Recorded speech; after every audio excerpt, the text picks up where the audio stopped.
the days that we're in the midst of, known as the Yimei HaSfira.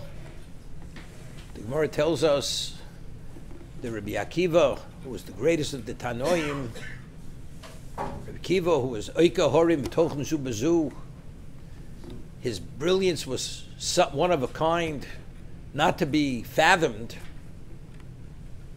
and he was the most special of the Asurei Hirugi Malchus, the 10 martyrs, and he had 24,000 Talmidim who were Tanoim, and over a period of 33 days, they all passed away.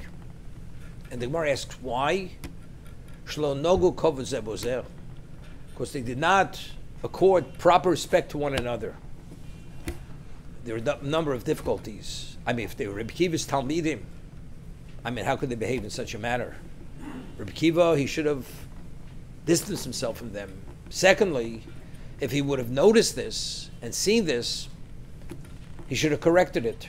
He should have reprimanded them. So evidently, it's clear it was at a subtle level. It was such a subtle level that even Rabbi Kiva himself did not fully grasp what was going on. And therefore, as a result of this, they deserved to be taken. And HaKadosh Baruch Hu took him in such a short period of time that the Gemara tells us that after they were taken, the world was like desolate, because they were the heartbeat of Torah in the world. And Rekiva, immediately, he chose 5 students and he rebuilt Torah. And all that was based, what we have today is based on that. So what exactly is the Lo Nogu Kavod Zeh Bozeh? If you have 2 levels of Talmidei Chachomim, and you accord the greater the same respect as the lesser, which you should have accorded him greater respect, it's considered a failing. You did not accord that person proper respect. Did not. The example I always give, you have Moshe Feinstein, and you have another great Talmud Chacham.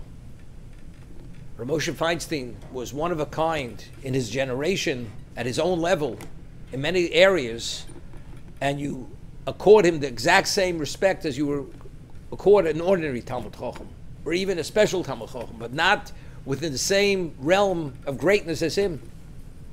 It's actually, you fell short of what you should have done. Why? Because in terms of who he is, the sensitivities that you should have had, the reverence that you should have had, it's not only respecting the Talmud Chacham, the reverence, it should have been a different degree of reverence. Not according that reverence and respect, that's a shortcoming.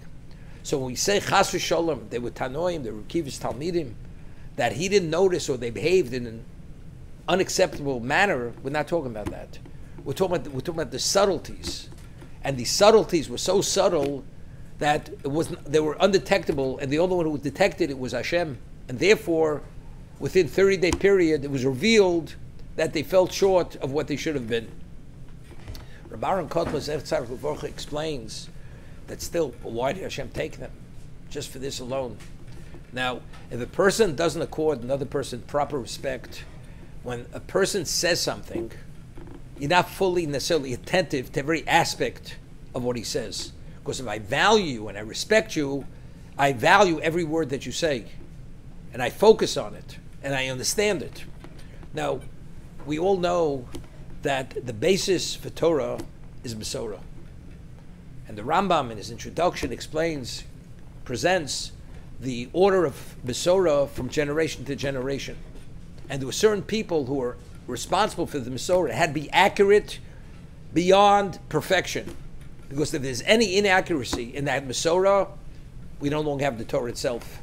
The Gemara tells us that the reason why Rabbi Yehuda Nossi committed Torah Sheba'al Peh to writing is because of the decrees of the Romans. People began forgetting.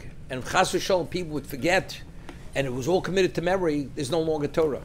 So you have to have the accurate redacting, transmission of Torah from Sinai until present moment. Every aspect of that Torah. If they're not Nogu Kovod B'zeh B'zeh, if they don't accord one, that means they don't pay attention. They're not evaluating, and because it's not that important. I don't value you sufficiently. And if that is the failing, if that is the area of failing, if that's the case, these people have to be taken out. Because if they are going to be relied upon for the accuracy of the Masorah, it's going to be a faulty Masorah. Therefore, Hashem said, we're taking them out. Although 24,000 within the 33-day period is a Chil Hashem, these are the most special Jews. Evidently, it's a reason, and that revealed this aspect of failing. But again, otherwise, the Torah would have been compromised, and it wouldn't have been the authentic Torah. Therefore, Hashem had taken them during this 33-day period.